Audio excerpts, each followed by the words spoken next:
October 31st. On this night, shadows seem to stretch a little longer. The wind whispers through the trees with a language we almost understand, and the chill in the air makes your skin crawl. This is Halloween. But its story isn't just candy, costumes, or haunted houses. Long before pumpkins glowed on porches and children ran door to door, Halloween was a night of fear, magic, and spirits walking among the living. Tonight we step into the dark history of Halloween, if you dare. Over 2,000 years ago, in the lands we now call Ireland, Scotland, and northern France, the Celts celebrated a festival called Samhain, pronounced Samhain. It marked the end of the harvest, the first frost, and the beginning of winter, the dark half of the year. But Samhain was more than a seasonal festival. The Celts believed that on this night, the boundary between the living and the dead blurred, and spirits could roam freely through the world of the living. To protect themselves, they lit massive bonfires atop hills, offered sacrifices, and donned costumes made from animal skins and masks to disguise themselves from wandering spirits. Imagine walking through a misty field, flames flickering, cloaked figures moving like shadows, and knowing that unseen eyes are watching from the darkness. It was a night of fear, respect, and fascination with the unknown. When the Romans conquered Celtic lands, they brought their own festivals into the mix. One, called Feralia, honored the dead, while another, celebrating the goddess Pomona, focused on the harvest and apples, perhaps the origin of Halloween treats we still know today. Later, as Christianity spread across Europe, the Church attempted to replace these pagan rituals with holy observances. November 1st was designated as All Saints' Day or All Hallows, a day to honor the saints and the faithful departed. The evening before became known as All Hallows' Eve, eventually shortened to the name we know today. Halloween in the Middle Ages.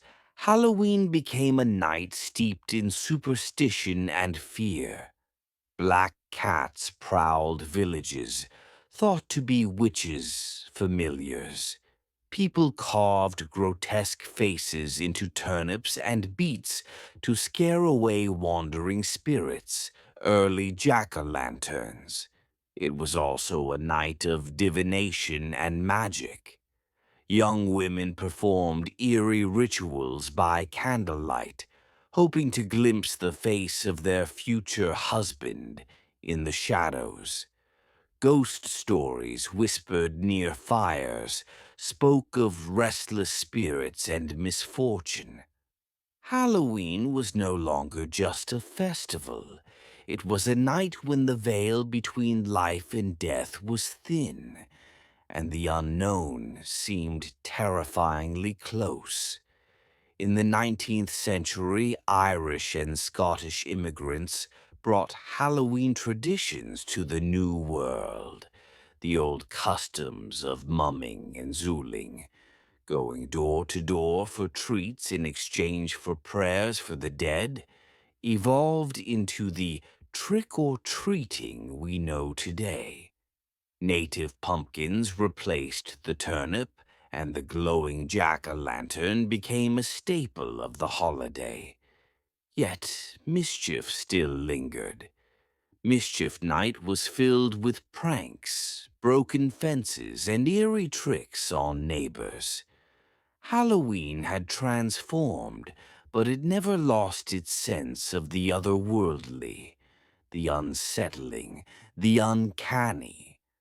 By the 20th century, Halloween became more about fun than fear. Community parties, costumes, and candy became the norm. Companies like Denison's printed guides for Halloween parties, and candy makers capitalized on the night's popularity. But even amid the laughter and treats, there remains a creeping edge to Halloween. The ancient chill still lingers in the crisp autumn air, the knowledge that beneath the surface of costumes and decorations, Halloween is a night when the spirits of the dead might just brush against our world. Halloween isn't the only night when the living honor the dead. Around the globe, similar traditions reflect humanity's fascination with mortality. In Mexico, Dia de los Muertos, or the Day of the Dead, fills streets with color, altars, and offerings for ancestors. In Japan, the Obon festival guides spirits back home with lanterns and prayers. Even today, people in many countries light candles in cemeteries on All Hallows' Eve, creating a quiet, haunted vigil that stretches across centuries. From the roaring bonfires of the Celts to the flickering jack-o'-lanterns on suburban porches, Halloween has always been a bridge between the living and the dead. Tonight, as you carve your pumpkin, dress in your costume, or hear footsteps on your porch, remember, you are part of an ancient tradition, a night when shadows grow restless, when whispers slip through the wind, when the dead walk, if only for a few hours. Halloween is not just a holiday. It is a night of ghosts, a night of fear, a night where the past lingers in the present, and the unknown is always waiting in the dark. If you enjoyed this story, subscribe for more legends and haunted tales from around the world.